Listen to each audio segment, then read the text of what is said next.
Okay, hari ini kita akan masuk kepada chapter 8 iaitu Limits and Continuity. So, kamu ada 3 subtopik yang besar iaitu yang pertama adalah limits, yang kedua adalah asymptote dan yang ketiga adalah continuity. So, yang pertama kita akan tengok dulu kepada limits 8.1. So, definition dia adalah a function fx is said to approach a constant L as a limit when x approaches a as below. So, limit of a function fx as x approaches some constant a is equals to limit tu. Okay. A key point with the limit concept is that we are not interested in the value of fx bila kita substitute x equals to a.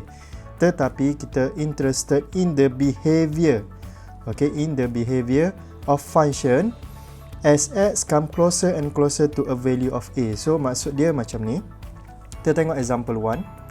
Determine limit of function x square plus 1 as x approaches a. Baik, so kalau kita lukis x square plus 1 dia adalah bentuk macam ni. So apa maksud dia as x approaches 0? Okay, so kalau kita tengok daripada kiri, okay, ini nilai x, katakan ini negatif 10, negatif 9, kita nak tengok, okay, kita punya nilai y ni menghampiri nombor apa? As x approaches 0, so 0 kat sini, as the value of x approaches 0, nilai y dia menghampiri apa? Okay, so daripada kiri dia menghampiri 1. Sama juga dengan daripada kanan, as the values of x approaches 0. Katakan ini 10, 9, 8, 7. Okay, nilai y ni menghampiri apa? So dia menghampiri 1 juga. So sebab tu kita cakap limit of function x square plus 1 as x approaches the value of 0, limit dia adalah sama dengan 1. Okay, y dia sama dengan 1. So di sini dia ada bagi conclusion, the closer x gets to the value 0, the closer the value of fx ataupun y tadi comes to 1. So limit dia adalah sama dengan 1.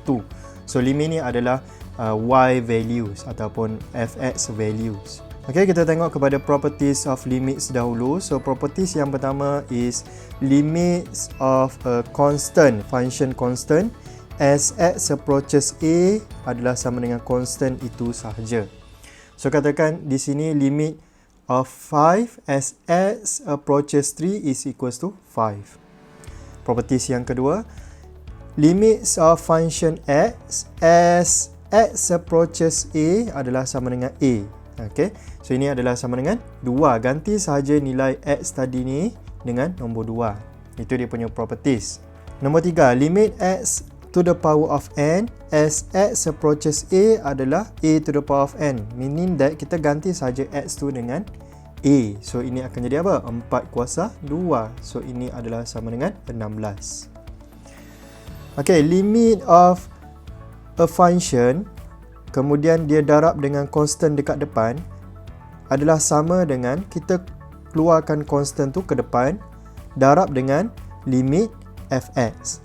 Okay, so sebagai contoh yang ini, limit of 5x, okay, kita boleh buat dia sebagai limit x approaches a x.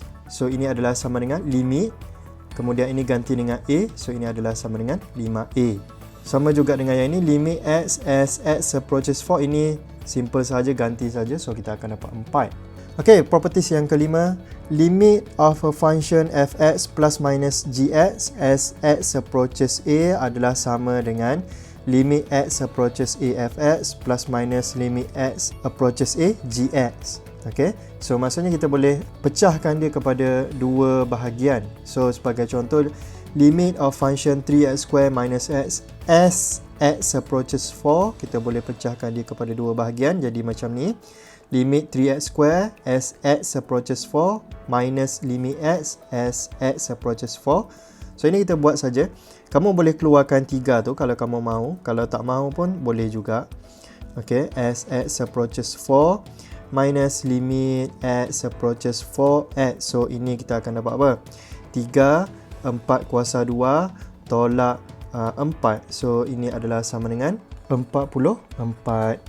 Okay, kemudian kita pergi kepada properties yang keenam, limit fx darab dengan gx as x approaches a adalah sama dengan, kita sama juga boleh pecahkan dia kepada dua bahagian. So kena tulis macam ni lah, limit fx as x approaches a darab dengan limit gx as x approaches a. So ini bagi contoh ni kita boleh pecahkan dia kepada dua bahagian. So dia akan jadi macam ni, darab dengan limit x approaches to x square minus 3. Kemudian kita boleh substitute. So kita akan dapat 2 cube times 2 square minus 3. So ini adalah sama dengan 8 times 1. So equals to 8. Baik, kalau kamu perasan di sini, selagi saya tak substitute, saya akan tulis limit ni. Limit ni selagi kamu tak substitute ni, kamu kena tulis limit semua ni. Tetapi bila kamu nak substitute, tak perlu tulis dah. Kalau kamu perasan, bila saya substitute dah tak ada dah saya tulis limit dekat depan ni, betul? Sama juga di sini. Saya dah tak tulis limit bila saya start substitute. Tetapi bila saya belum substitute, saya kena tulis limit x approaches a. Itu adalah jalan kerja dia lah. Kemudian properties yang ketujuh, ini bahagi, sama juga kita boleh pecahkan dia kepada dua bahagian.